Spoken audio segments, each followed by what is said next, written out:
It's estimated that every year we're now being asked to pay £250 million just for the privilege of withdrawing our own cash. And even though not all of that money actually goes to the banks, the proportion that does is still something that you've told us you'd much rather keep in your own pockets. The same is true for another charge to do with money, and that's the fees that you'll pay to buy or sell foreign currency. Now, anyone who's been abroad will have been hit by these at some point, whether it's at a travel agent, a bank, or the place that's usually the absolute worst for changing your cash, the airport. But you may not have realised just how dramatically the fees can vary, or that a deal that says it's 0% commission may not be as good a bet as they'd have you believe. Duncan Fiskin is planning his next trip abroad. He's an executive with an IT company and a very frequent flyer.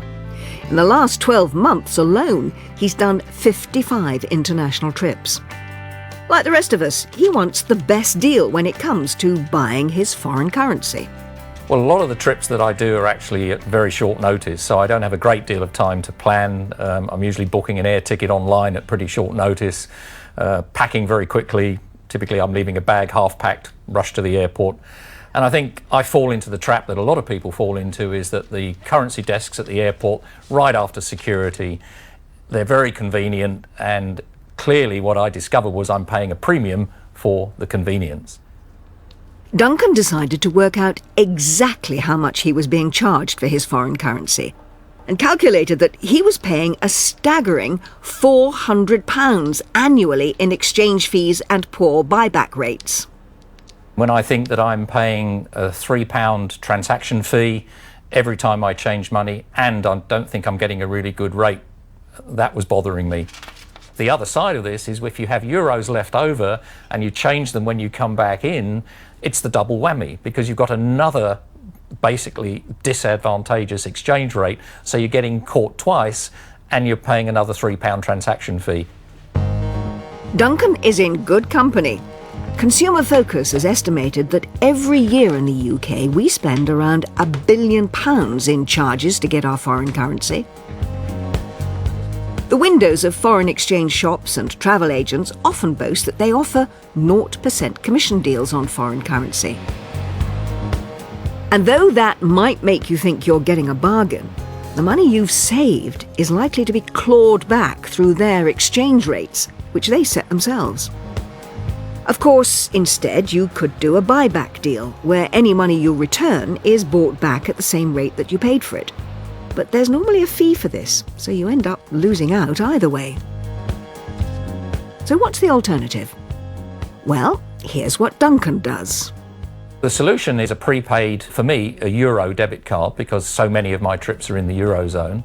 I load the card online. It's a hassle-free transaction. There's no transaction fee associated with it. I can do it at my leisure, and the only cost for using the card is a €1.50 transaction fee when you withdraw money using an ATM machine.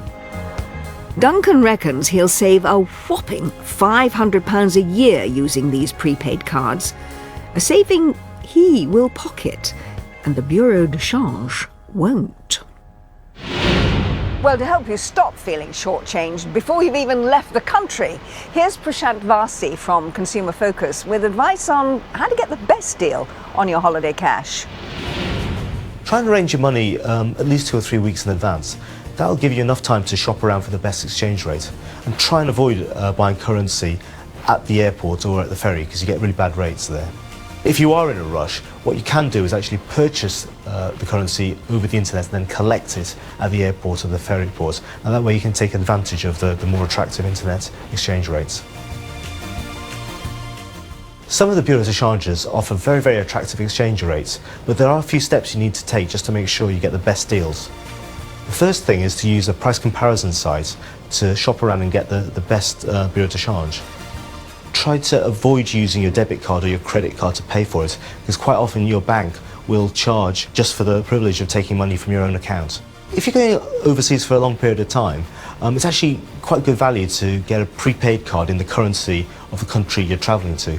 So for instance, if you're going to the Eurozone, get a Euro Traveller's prepaid card. The advantages of this is that they offer pretty good exchange rates, They're very flexible, so you can top them up on the internet. And also they're more secure than taking lots of cash with you. Most debit cards and credit cards charge you between £1 and £4 every time you use a foreign ATM. So that means that if you are going to use foreign ATMs, try not to take out small sums of money at a time. Often when you're in a country, an ATM or a hotel will offer you the option of either settling in the local currency or in sterling. Always go for the local currency, because you never know what exchange rate the ATM or the hotel will be using for its own conversion.